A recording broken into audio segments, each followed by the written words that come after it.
తెలంగాణలో మరో ముఖ్యమైన పర్యాటక కేంద్రం వెలుగులోకి వస్తుంది. ఉత్తర తెలంగాణ అడవుల మధ్య విస్తరించి ఉన్న కర్రెగుట్టలు ఇప్పుడు రాష్ట్ర పర్యాటక మ్యాప్లో కీలకమైన స్థానం సంపాదించుకుంటోంది.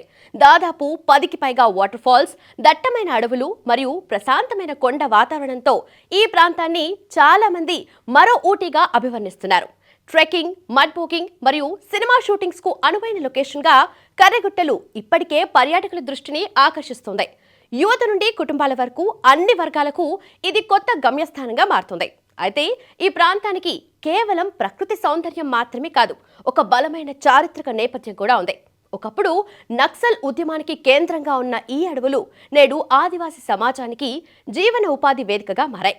అటవీ ఉత్పత్తులు, వ్యవసాయం మరియు పర్యాటకం ద్వారా స్థానిక గిరిజన కుటుంబాలు స్వయం సమృద్ధి దిశగా అడుగులు వేస్తున్నాయి. అభివృద్ధి పరంగా కూడా కర్రెగుట్టలు ముందుకు సాగుతుంది. తెలంగాణ నుండి ఛత్తీస్గఢ్ కు మరో రహదారి ఈ ప్రాంతం గుండా అభివృద్ధి కానుంది. ఈ కనెక్టివిటీ వ్యాపారానికి, రవాణాకి మరియు సరిహద్దు ప్రాంత అభివృద్ధికి కొత్త అవకాశాలు తెస్తుందని నిపుణులు అభిప్రాయపడుతున్నారు. పర్యాటకం, ఉపాధి మరియు మౌలిక సదుపాయాల అభివృద్ధి 3 కోణాల్లో ఏకకాలంలో వేగం పుంజుకుంటున్న కర్రెగుట్టలు తెలంగాణకు నిజంగా మరో మణిహారంగా నిలవనుందని నిపుణులు చెబుతున్నారు.